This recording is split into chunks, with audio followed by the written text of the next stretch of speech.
Hi guys, मैं हूं स्वप्निल खैर। आप सभी का मिता शेयर मार्केट ट्रेनिंग इंस्टीट्यूट में स्वागत है। और आज जो बात करने वाले मॉनेटरी पॉलिसी के बारे में, क्या होता है मॉनेटरी पॉलिसी और मॉनेटरी पॉलिसी में क्या क्या हम लोग पढ़ने वाले हैं। Repo rate, reverse repo rate, SLR, CRR क्या होता है, मार्जिनल स्टैंडिंग फैसिलिटीज क्या होता है, इसके बारे में हम लोग यहाँ पे डिस्कस करने वाले हैं। ठीक है, ये नहीं क्या अब ये नहीं क्या मार्केट में इसका इफेक्ट कितना होगा, रेपो रेट को, रिवर्स रेपो रेट को अगर कम और ज्यादा करने से वजह से कितना मार्केट में इफेक्ट हो सकता है, फॉरेक्स मार्केट में कितना इफेक्ट होगा, शेयर मार्केट में कितना इफेक्ट होगा, इसके बारे में डिस्कस करेंगे। साथ में हमारे डेली लाइफ में नहीं क्या कितना इफेक्ट नहीं क्या हो सकता है, इसके बारे में भी हम लोग यहाँ पे डिस्कस करने वाले हैं।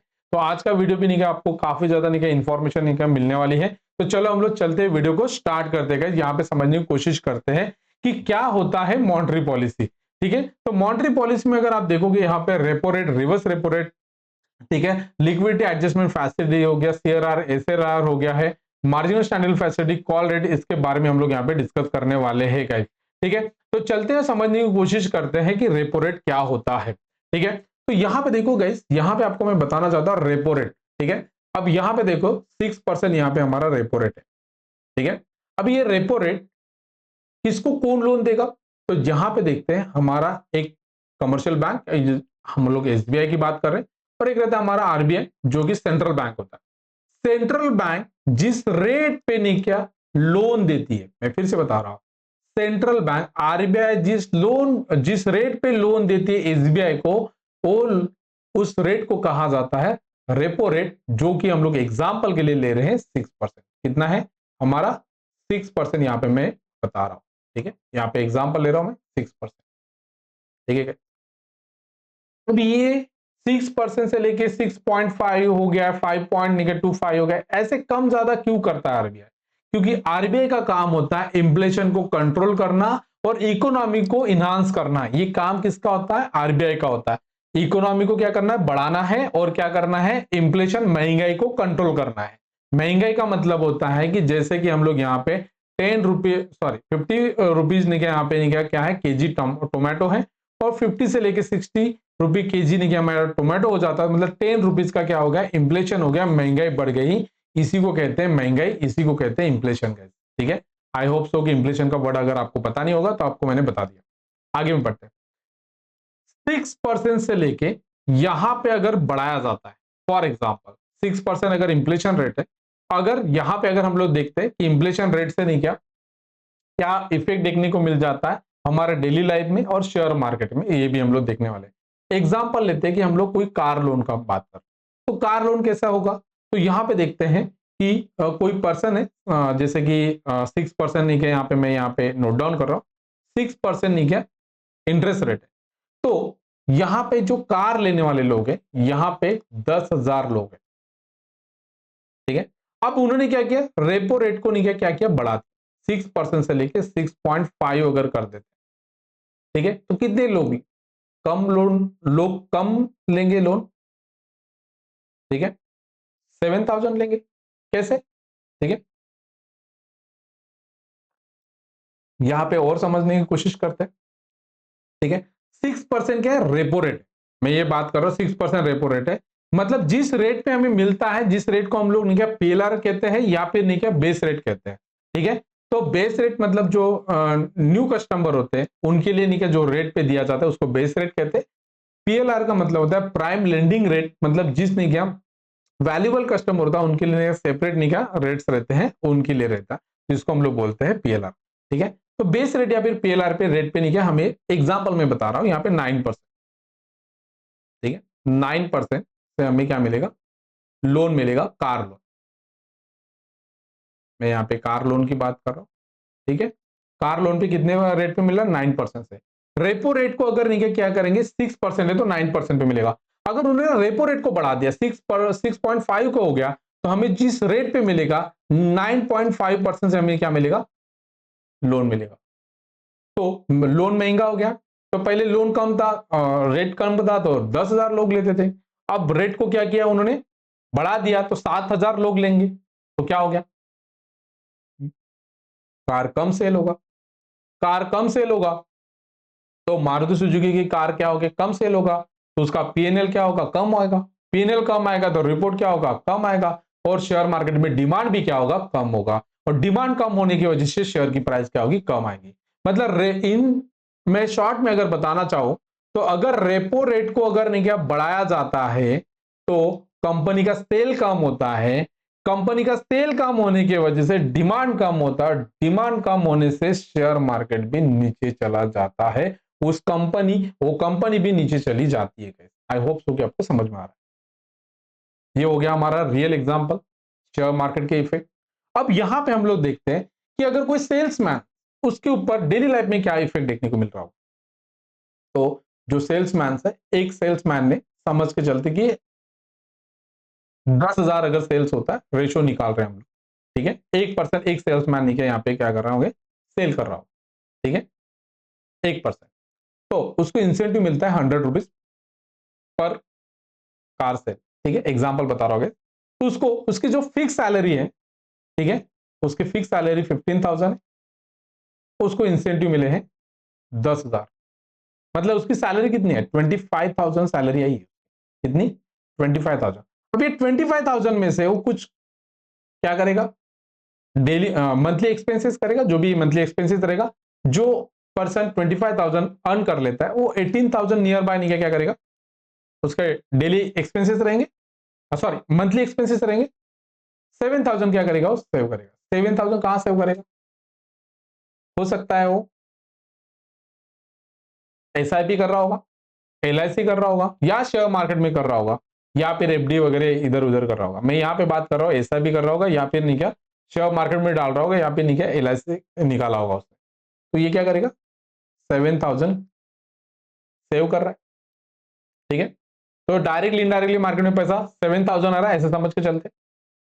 बट यहां पे रेपो रेट को बढ़ाने की वजह से अब उसकी सैलरी कितनी है, उसकी सैलरी यहां पे मैं कैलकुलेट कर रहा हूं, सैलरी उसकी 15,000 है, ठीक, जस्ट वेट ना, ठीक है, कितनी है उसकी सैलरी, उसकी सैलरी है 7,000, सॉरी 15,000, उसकी फिक्स सैलरी है। उसकी इंसेंटिव कितने मिलेगा, अभी वो 10%, सॉरी 1% मतलब 70 प्लस इंसेंटिव 100, मतलब उसका इंसेंटिव कितना मिल रहा है, 7,000। मतलब इस महीने में उसकी सैलरी क्या आई, कम आई, 22,000 आई, 22,000। मतलब रेपो रेट बढ़ाने की वजह से, रेपो रेट बढ़ाने की वजह से उसकी सैलरी कम आने की वजह से वो खर्चा कितना करेगा, मतलब खर्चा भी कम करेगा, 17,000 वो खर्चा करेगा, एक्सपेंसेस करेगा, साथ में वो सेविंग भी यहां पे कम करेगा 5,000। गाइस, रेपो रेट बढ़ाने की वजह से उसका क्या हुआ, सेविंग में इफेक्ट देखने को मिला। सेविंग में इफेक्ट देखने को मिलने की वजह से, ठीक है, मार्केट में पैसा कम आता है, तो वो भी एक बैड न्यूज है। मतलब रेपो रेट को अगर बढ़ा देते हैं तो बैड न्यूज होती है, उसके वजह से हमारा शेयर मार्केट नीचे आता है। समझ में आ गया, ठीक है। इसका उल्टा कर लेते हैं, 6.5 से लेके हम लोग यहां पे कैलकुलेट करते हैं 5.25, जो रिसेंटली चल रहा है उस रेट की अगर मैं बात करूं 5.5। अब क्या होगा, मार्केट में रेट भी कम हो जाएंगे, ठीक है। यहां पे हम लोग कैलकुलेट अगर कर रहे हैं, यहाँ पे 7 पॉइंट समथिंग समथिंग हम लोग यहाँ पे कैलकुलेट कर रहे हैं, ठीक है, या फिर 8% हम लोग यहाँ पे कैलकुलेट कर लेते हैं, ठीक है, 8 पॉइंट, ठीक है, 7.75 कर लेता हूँ एग्जाम्पल।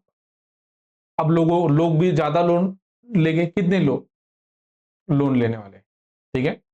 तो यहाँ पे हम लोग कैलकुलेट करते हैं, यहाँ पे हम लोग समझ के चलते 13,000 लोग निकले यहाँ पे लोन लेने वाले।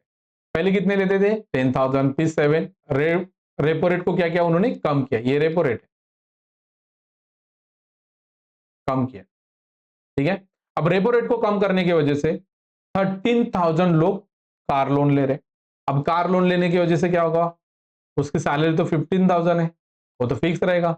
अब वो नहीं क्या कितना, 130 मल्टीप्लाई बाय, अगर मैं यहाँ पे 10, मतलब कितना आता है, यहाँ पे 13,000 उसकी क्या आ रही है, यहाँ पे 13,000 उसकी इंसेंटिव आ रही है, टोटल उसकी सैलरी कितनी आ रही है, 28,000।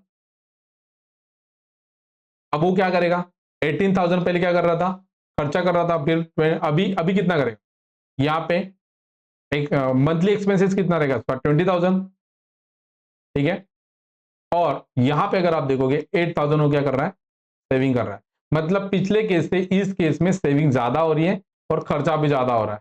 ठीक है, खर्चा ज्यादा होने की वजह से क्या होता है, यहां पे आपको देखने को मिल रहा होगा कि मार्केट में ज्यादा उसकी सैलरी आने की वजह से खर्चा भी ज्यादा करता है। खर्चा ज्यादा होने की वजह से क्या होता है, इंफ्लेशन भी बढ़ता है।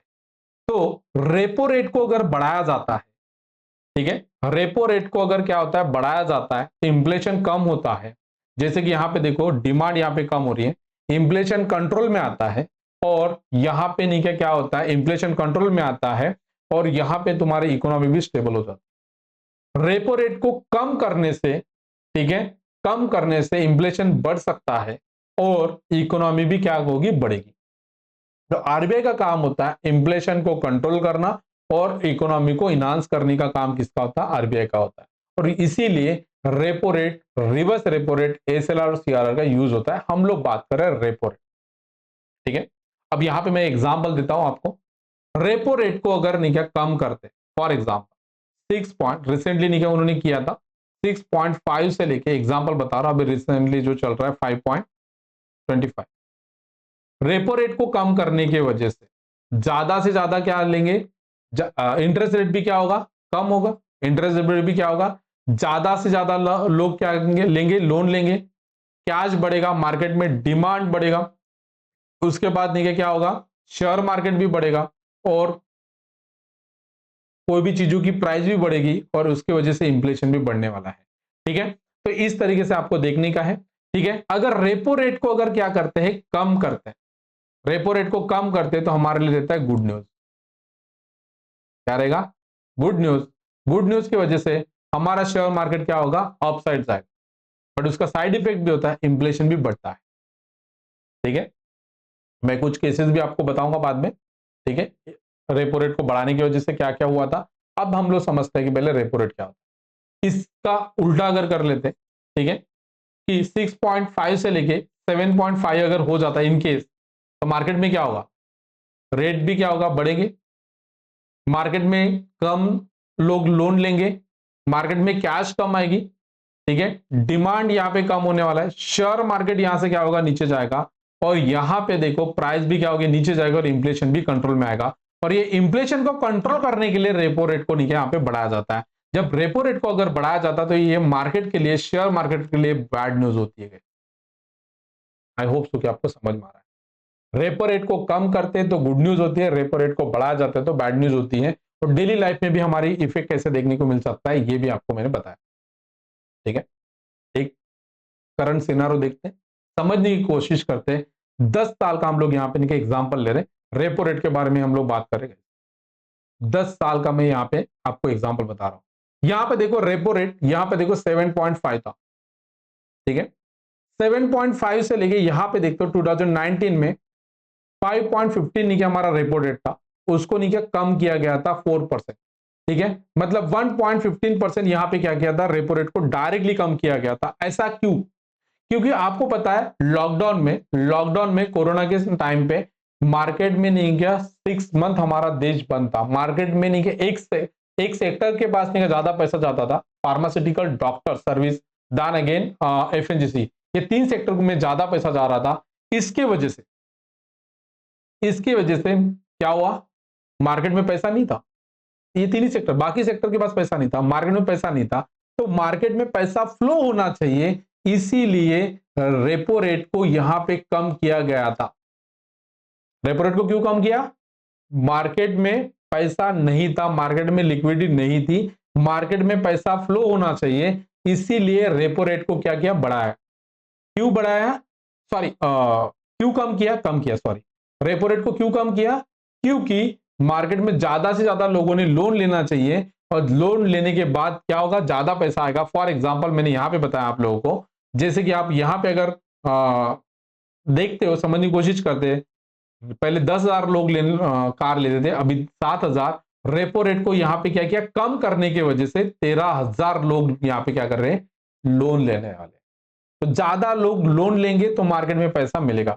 एग्जाम्पल मैं और भी देता था, ये मैंने कार लोन का बताया। आप होम लोन की अगर बात करते हो, ठीक है, होम लोन में क्या होता है, होम लोन में क्या होगा कि 1 करोड़ का कोई घर परचेस कर रहा है, फ्लैट परचेस कर रहा है, अभी उस किस किस को पैसा मिलेगा? एक फ्लैट को परचेस कर रहा है 1 करोड़, किस किस को पैसा मिलेगा? जहां पे वर्कर रहेगा उनको सैलरी मिलेगी, ठीक है। स्टील लगा होगा फ्लैट में, फ्लैट में नहीं क्या वायर लगाई हो, वायर को यूज किया होगा, बाथरूम के एसेसरीज नहीं क्या यूज की होगी, ठीक है, किचन की एसेसरीज यूज की होगी, ठीक है, उसमें नहीं क्या आपने क्या बोलते प्लाई यूज किया होगा, मल्टीपल चीजें यूज हुआ, सबको पैसा 1 करोड़ नहीं क्या हुआ, पैसा डाइवर्ट हुआ। ऐसे ही 13,000 लोग अगर होम लोन लेंगे तो क्या होगा, ज्यादा पैसा लोगों तक मिलेगा। तो इस तरीके से नहीं क्या पैसा मार्केट में फ्लो होता है, मार्केट में पैसा चला जाता है। और ये यही तरीका यूज करता है आरबीआई नहीं क्या, इन्फ्लेशन को कंट्रोल करने के लिए, ठीक है। अब यहां पे देखो करंट सिनारो देखते हैं, यहां पे क्या हुआ, रेपो रेट को क्या किया इन्होंने, ठीक है, कम किया। क्यों किया? मार्केट में पैसा नहीं था, मार्केट में पैसा आना चाहिए। तो अगर रेपो रेट को अगर नहीं कम कर देते, उसका साइड इफेक्ट होता है 1 साल 2 साल के बाद साइड इफेक्ट होता है कि इंफ्लेशन बढ़ जाता है। जैसे कि यहां पे देखो रेपो रेट, यहां पे देखो उसका इंफ्लेशन कितना था 4.8, दान अगेंस्ट 6.2%, यहां पे क्या होता इंफ्लेशन बढ़ गया था 6.2, इंफ्लेशन बढ़ गया था। देखोगे फिर आरबीआई को अरे महंगाई तो बढ़ गई, ठीक है, महंगाई तो बढ़ गई, फिर रेपो रेट को बढ़ा दो, कितना क्या 6.25।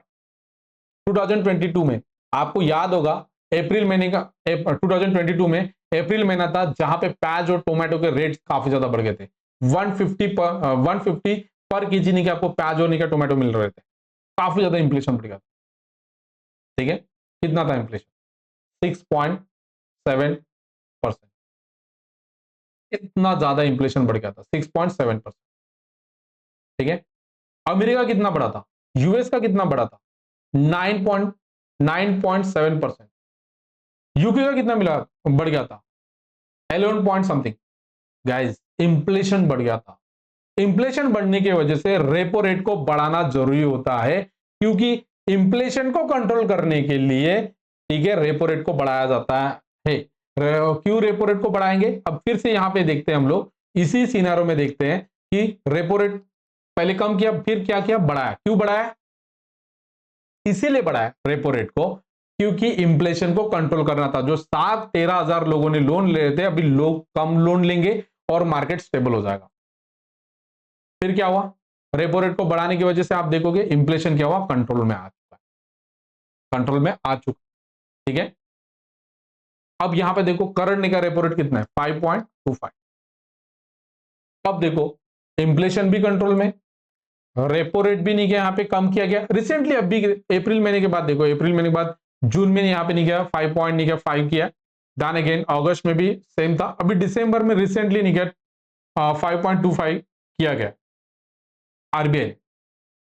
आप चाहे तो आप इनके साइड में जाके देख सकते हो, आपको मैं यहाँ पे दिखाना चाहता हूँ। आरबीआई की ये साइड है हमारी, आरबीआई की साइड में यहाँ पे देखो, आप पॉलिसी रेट्स अगर यहाँ पे देख सकते हो, यहाँ पे आपको देखने को मिलेगा 2 पॉइंट सॉरी 5.25 रिसेंटली, ठीक है। यहाँ पे आप देख सकते हो investing.com में, आप यहाँ पे जाके देख सकते हो, यहाँ आपको कब कब चेंज किया गया ये भी बताया गया, ठीक है। ये रेपो रेट है, ठीक है। तो गाइस रेपो रेट को क्यों कम किया जाता है? मार्केट में पैसा फ्लो होना चाहिए, ठीक है। रेपो रेट को क्यों कम करते हैं? मार्केट में पैसा फ्लो होना चाहिए, इकोनॉमी उसमें नहीं क्या ग्रो करनी चाहिए, इसीलिए रेपो रेट को क्या करते हैं, कम करते हैं। बट साथ में नहीं क्या ध्यान रखना पड़ता है कि इंफ्लेशन कंट्रोल में होना चाहिए। तो क्या इसके बाद भी नहीं क्या रेपो रेट को कम किया जाएगा? बिल्कुल कर हो सकता है, यहां पे नहीं क्या 5.15 हो सकता है। क्यों? इंफ्लेशन यहाँ पे हमारा कम है और इकोनॉमी को ग्रो करना है, ठीक है। हमारी इकोनॉमी नहीं क्या लास्ट 2 ईयर से नहीं क्या ज्यादा ग्रो नहीं कर रहा है, इस बार का बजट भी नहीं क्या अच्छा आना चाहिए, तो बजट अच्छा आ सकता है, रेपो रेट को यहाँ पे कम किया जा सकता है, ठीक है। इस तरीके से रहता है guys repo rate. Repo rate का मतलब होता है कि आरबीआई से नहीं क्या कौन लेगा, एसबीआई लोन लेती है, जिस रेट पे नहीं क्या एसबीआई लोन लेती है उसको रेपो रेट कहा जाता है, ठीक है। और पीएलआर का मतलब होता है जिस रेट पे नहीं क्या, पीएलआर का मतलब जिस रेट पे हमें लोन मिलता है, कार लोन, हाउसिंग लोन, उसको पीएलआर कहते हैं। दोनों का मतलब समझ में आ गया।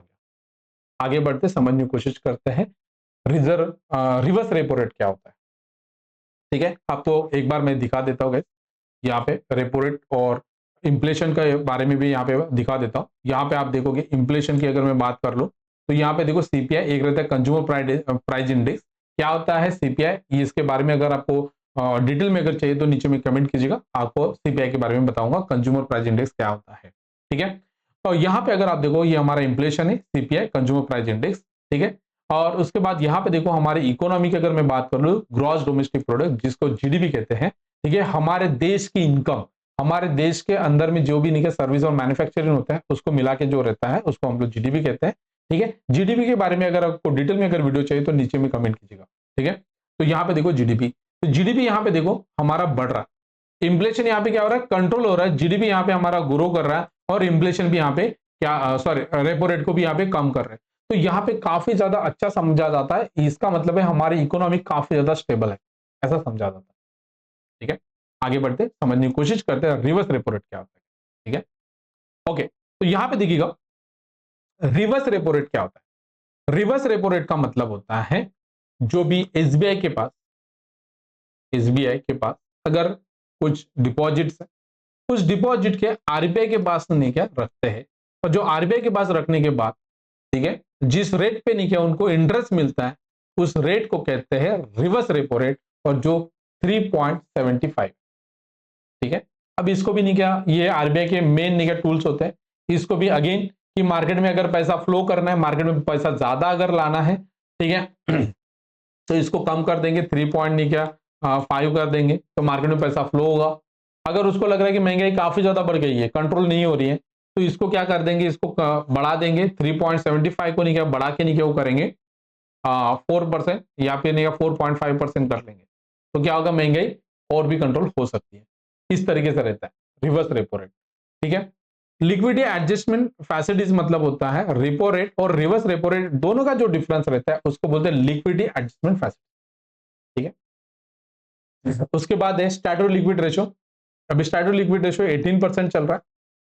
ठीक है, करंटली अभी 18% जो हमारा चल रहा है इसका मतलब क्या है कि जो बैंक में जो डिपॉजिट्स आते हैं, जो एफडीज आते हैं, जो डिपॉजिट्स होता है उसमें से 18 अगर करोड़ नहीं क्या सॉरी 100 करोड़ अगर नहीं क्या डिपॉजिट आ रहे हैं, तो 100 करोड़ में से 18%, ठीक है मैं यहाँ पे एग्जांपल ले रहा हूँ, 100% अगर डिपॉजिट आ रहे हैं, ठीक है यहाँ पे परसेंटेज की मैं बात कर रहा हूँ। ठीक है, यहाँ पे हम लोग अच्छे से नहीं क्या यहाँ पे ड्रॉ कर लेते हैं। ठीक है, 100%, 100% अगर यहाँ पे अगर डिपॉजिट्स आ रहे हैं उसमें से 18%, 18% उसको cash reserve sorry statutory liquidity ratio में रखना पड़ता है। मतलब क्या, उसको नहीं क्या ट्रेजरी बिल 19 ट्रेजरी बिल हो गया है, ठीक है ट्रेजरी बिल में रख सकते हैं। ठीक है, जहां पे लिक्विडिटी फॉर्मेट में रहेगा, ऐसे में 18% वो नहीं क्या करेगा लिक्विड फॉर्मेट में रखेगा। ठीक है, कौन, एसबीआई।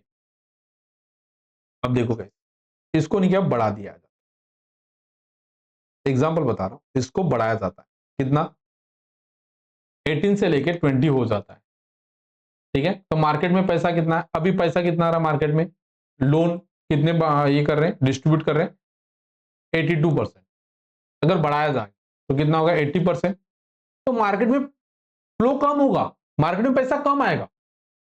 ऐसे केस में, ऐसे केस में लिक्विडिटी को नहीं, यहां पे क्या होगा मार्केट में कम हो जाएगी, तो इंफ्लेशन क्या होगा कंट्रोल हो जाता है और इकोनॉमी क्या होती है ग्रो होती है। ठीक है, हम लोग बोल सकते, ठीक है इकोनॉमी ग्रो कैसे होगी, क्योंकि इंफ्लेशन अगर कंट्रोल अगर हो जाता है तो इकोनॉमी स्टेबल हो सकती है। मैं ग्रो की बात नहीं करो, स्टेबल की बात करो। ठीक है, यहां पे देखते हैं और समझने की कोशिश करते हैं। 82% हुआ, अभी इसका उल्टा अगर कर लेते हैं 16% हो जाता है,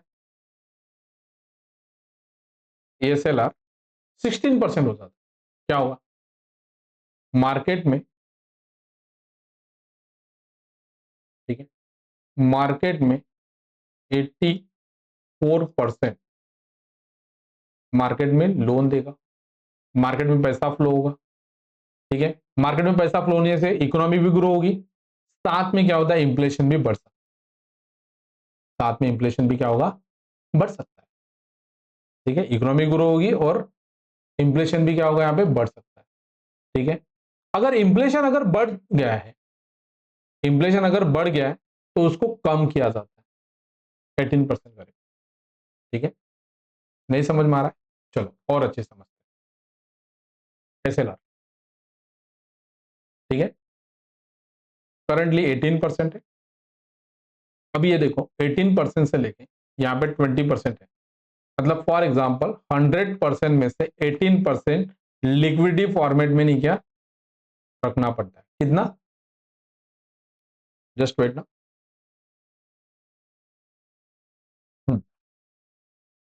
100% में से 18% लिक्विड फॉर्मेट में इन्वेस्ट करना पड़ता है, एसबीआई को इन्वेस्ट करना पड़ेगा, और 82% को पब्लिक को लोन दे सकते हैं। अभी के लिए बता रहा हूं, इसमें थोड़ा चेंज कर दूंगा। ये क्या है हमारा, SLR। ठीक है, 82% नहीं क्या पब्लिक को लोन दिया जाता है, इससे क्या होगा।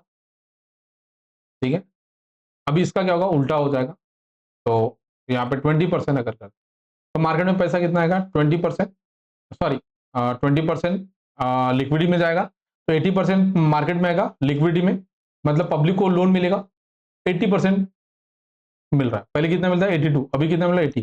तो इससे क्या होता है, यहाँ पे क्या होगा, मार्केट में पैसा कम आ रहा है, पब्लिक के पास लोन कम मिलेंगे, लोन कम मिलेंगे तो क्या होगा, इन्फ्लेशन कंट्रोल में आएगा।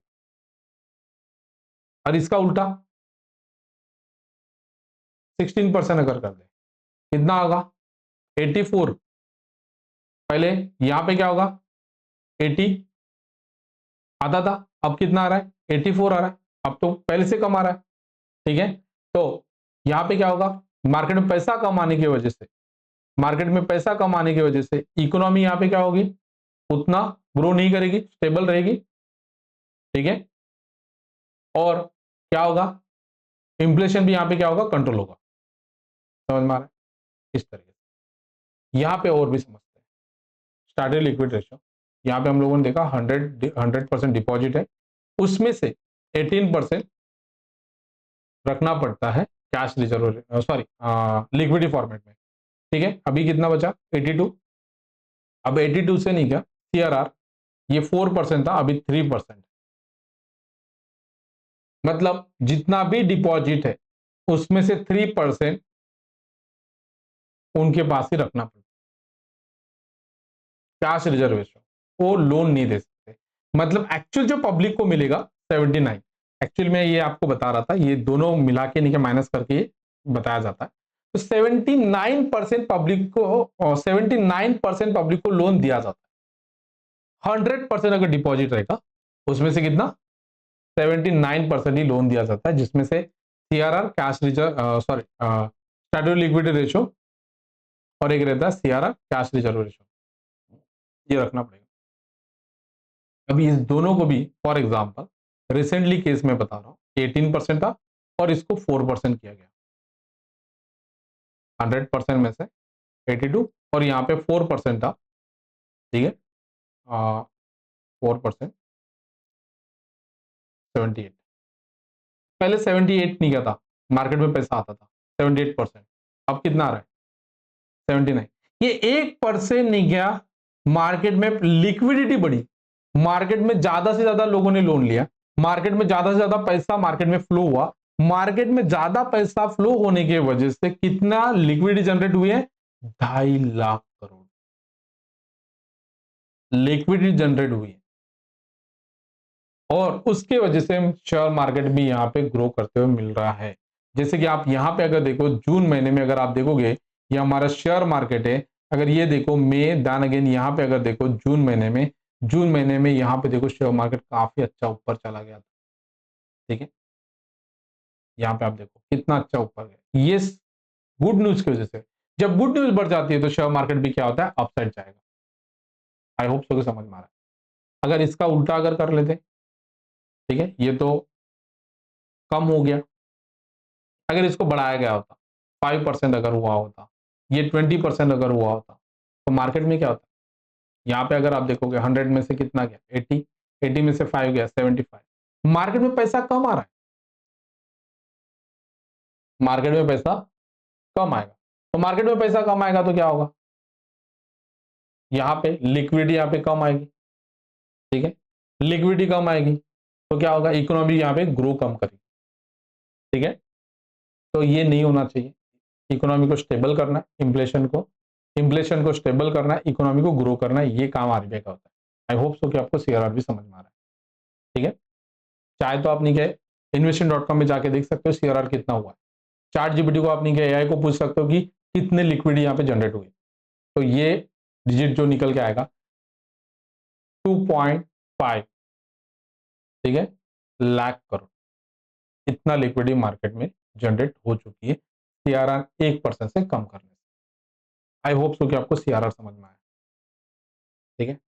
अब यहाँ पे देखो मार्जिनल स्टैंडिंग फैसिलिटी MSF कहते हैं। अब ये देखो आपको लोन मिलता है 6% नॉर्मल केस में। इमरजेंसी केस में अगर आपको नहीं क्या लोन चाहिए, एसबीआई को लोन चाहिए, फिर से लोन चाहिए, आरबीआई ने आपको पहले लोन दे दिया 6% से, आपको फिर से नहीं क्या लोन चाहिए, फिर से लोन चाहिए, तो आपको मार्जिनल स्टैंडिंग फैसिलिटी ये नहीं कि आपको इमरजेंसी टाइम पे दिया जाता है, जिसका रेट नहीं का सेम रहता है, रेपो रेट का रहता है, वैसे रहेगा, ठीक है। यहां पे अगर आप देखोगे मार्जिनल स्टैंडिंग फैसिलिटीज, यहां पे रेपो रेट और यहां पे मार्जिनल स्टैंडिंग फैसिलिटीज की बात अगर करूं 5.5%, 5.5%। और यहां पे अगर देखो, ठीक है, तो सॉरी, ठीक है, रेपो रेट कितना है? 5.25। तो आपको मार्जिनल स्टैंडिंग फैसिलिटी हमेशा नहीं का ज्यादा होता है। उसके बाद देखो कॉल रेट। कॉल रेट का मतलब होता है बैंक टू बैंक डिसाइड करते हैं, एक दिन के लिए पैसा लेते हैं। जैसे कि पीएनबी को पैसा चाहिए, समझ के चलो कि 1000 करोड़ की पैसे की जरूरत है पीएनबी को, तो क्या करेगा? एसबीआई को जाएगा और एसबीआई से निकल एक दिन के लिए पैसा लेगा, उसको बोलते हैं call rate. Bank to bank decide कर लेते हैं, इनडायरेक्टली नहीं, आरबीआई इंटरफेयर करता है, डायरेक्टली इंटरफेयर नहीं करता, बैंक टू बैंक इसमें डिसाइड करते हैं, ठीक है। अब भी मैंने जो बताया repo rate, reverse repo rate, SLR, CRR, ये जो डिसाइड कौन करता है कितना बढ़ाना है कितना कम करना है, इसके लिए एक कमेटी बनी है जिसको बोलते हैं मॉनेटरी पॉलिसी कमेटी 2016, ठीक है। इस कमेटी में सेंट्रल गवर्नमेंट के 3 लोग होते हैं जो कि सेंट्रल गवर्नमेंट के रिप्रेजेंटेटिव रहते हैं, इकोनॉमिक्स में एक्सपर्ट होते हैं। उसके बाद हमारे आरबीआई के 3 लोग होते हैं। ऐसे 6 मेंबर्स ने क्या इस पॉलिसी को नहीं क्या बनाते हैं, और ये जो repo rate, reverse repo rate नहीं क्या कम करना ज्यादा करना, ये 6 लोग डिसाइड करते हैं, जिसको मॉनेटरी पॉलिसी कमेटी कहते हैं। ये 2016 में आई थी। तो इसके पहले आरबीआई एक इंडिपेंडेंट बॉडी हुआ करती थी जहां पे सेंट्रल गवर्नमेंट का इंटरफेयर नहीं था। आपने अगर देखा होगा कि बहुत बार नहीं किया आरबीआई आरबीआई का गवर्नर और नहीं किया फाइनेंस मिनिस्टर का हमेशा लड़ाई होती थी कि हाँ, फाइनेंस मिनिस्टर कहते थे कि हमें लोन दीजिएगा, तो आरबीआई कहती है आपको लोन नहीं दिया जाएगा क्योंकि इन्फ्लेशन काफी ज्यादा नहीं बढ़ा हुआ है, तो आपको लोन नहीं दिया जाएगा। ऐसा चलता था। अब नहीं चलता है क्योंकि सेंट्रल गवर्नमेंट ने अपने रिप्रेजेंटेटिव के रखे हैं, तो इन्फ्लेशन को स्टेबल करने की कोशिश करते हैं। बट हाँ, इन लोगों की अभी इतनी लड़ाई देखने को नहीं मिलती। चलो आगे बढ़ते हैं। आई होप सो कि मॉनेटरी पॉलिसी कमेटी आपको समझ में आ रही है, ठीक है। अब मैंने ये भी बताया, क्या आपको पता कभी लगता है कि ये तो आरबीआई है, गवर्नमेंट है, चाहे जितना पैसा नहीं क्या प्रिंट कर दे, ठीक है, हर किसी के अकाउंट में 2-2, 3-3 लाख रुपए डाल दो, ठीक है, हर कोई पब्लिक के अकाउंट में आधार कार्ड, पैन कार्ड को लेके हर किसी के अकाउंट में पैसे डाल दो? ऐसा नहीं हो सकता। अगर ऐसा अगर हो जाता है तो इन्फ्लेशन काफी ज्यादा बढ़ेगा। इन्फ्लेशन काफी अगर बढ़ेगा, एक एग्जांपल आपको मैं बता रहा हूं, वेनेजुला। वेनेजुला में क्या हुआ था, ठीक है, वेनेजुला में क्या हुआ था कि इस कंट्री का मेन सोर्सेस था क्रूड ऑयल। क्रूड ऑयल से जो भी टैक्स आता है उससे ये कंट्री चलती थी। 2014 में इस कंट्री में रिसेशन आया था, क्रूड ऑयल के ऊपर रिसेशन आया था। इसकी वजह से इन्होंने क्या नोट प्रिंट कर दिए थे, काफी ज्यादा नोट को प्रिंट किया गया था। इसकी वजह से इनका इन्फ्लेशन रेट नहीं क्या 3 लाख% था, 3 लाख%, ठीक है। हमारे यहाँ पे नहीं क्या जनरली कितना होता है 3% से लेकर 4% हमारा इन्फ्लेशन रेट होना चाहिए, इससे भी अभी कम चल रहा है, ठीक है, इतना हमारा रहता है। इनका 3 लाख%। ठीक है, ये 2019 की बात है, 1 लाख % हुआ था, और 2018 में कितना था, 3 लाख %। यहाँ पे गाइस इस कंट्री में इनका करेंसी बंद हो गया। ठीक है, एक बिस्किट का पैकेट अगर आपको लेना था तो भी आपको करोड़ रुपए नहीं, आपको पे करना पड़ता था। ठीक है, करोड़ रुपए पे करते थे। इस तरीके से इस कंट्री के साथ हुआ था। ठीक है, तो वेनेजुला में इस तरीके से हुआ था। हमारे यहाँ पे भी बहुत सारे पैसे हम लोग यहाँ पे प्रिंट नहीं कर सकते हैं। ठीक है, आई होप सो कि इस एग्जाम्पल से भी आपको क्लैरिटी आ चुकी है। मैं फिर से यहाँ पे रिपीट कर रहा हूँ, repo rate, reverse repo rate, SLR, CRR, margin standing facility, bank rate, ठीक है, अगर ये कम हो जाते हैं, तो मार्केट में लोन भी क्या, इंटरेस्ट रेट भी क्या होगा, कम होगा। मार्केट में लोन नहीं, क्या ज्यादा लेंगे, मार्केट में कैश आएगी, डिमांड बढ़ेगा, मार्केट में शेयर मार्केट के लिए क्या रहेगा, गुड न्यूज रहेगी, तो इसकी वजह से शेयर मार्केट भी बढ़ेगा। ये क्या है, गुड न्यूज है। रेपो रेट को कम करना, प्राइस को क्या होगा, कम होगा, इंफ्लेशन भी बढ़ सकता है, जैसे मैंने बताया था। वैसा ही रेपो रेट को अगर बढ़ाया जाता है, एग्जांपल बता रहा हूं, रेपो रेट को अगर बढ़ाया जाता है, रिवर्स रेपो रेट को बढ़ाया जाता है, CLR, SLR को बढ़ाया जाता है, मार्जिन स्टैंडिंग फैसिलिटी को अगर बढ़ाया जाता है, ठीक है, अगर ये बढ़ाया जाता है तो लोन क्या, इंटरेस्ट रेट क्या होगा, बढ़ेगा, लोन कम लेंगे लोग, मार्केट में कैश कम आएगी, मार्केट में चीजों की डिमांड कम होगी। चीजों की डिमांड मतलब क्या होता है, वायर हो गया है, जो भी नहीं का फ्लैट रिलेटेड जो भी एसेसरीज रहेगी, जो भी चीजें रहेगी, वो क्या होगी, कम होगी, डिमांड कम होगा, उसकी वजह से बैड न्यूज रहेगी। ठीक है, बैड न्यूज रहेगी, बैड न्यूज की वजह से शेयर मार्केट नीचे आएगा, प्राइस भी क्या होगी, नीचे आएगी, इंफ्लेशन भी क्या होगा, कंट्रोल में आएगा। इस तरीके से इकोनॉमी चलती है गाइस। ठीक है, तो आई होप सो कि आपको ये मॉनेटरी पॉलिसी में जो टूल्स है आपको समझ में आया, और ये वीडियो अगर आपको अच्छा लगता है और तो आपने क्या, मुझे लाइक कीजिएगा, कमेंट कीजिएगा, शेयर कीजिएगा। और गाइस यहाँ पे आपको कुछ भी अगर नहीं चीजों के बारे में अगर पूछना है तो आप नीचे में कमेंट कीजिएगा, और नेक्स्ट वीडियो किस टॉपिक के ऊपर बनाना है ये भी चीज नहीं मुझे नीचे में कमेंट कीजिएगा। Thank you so much.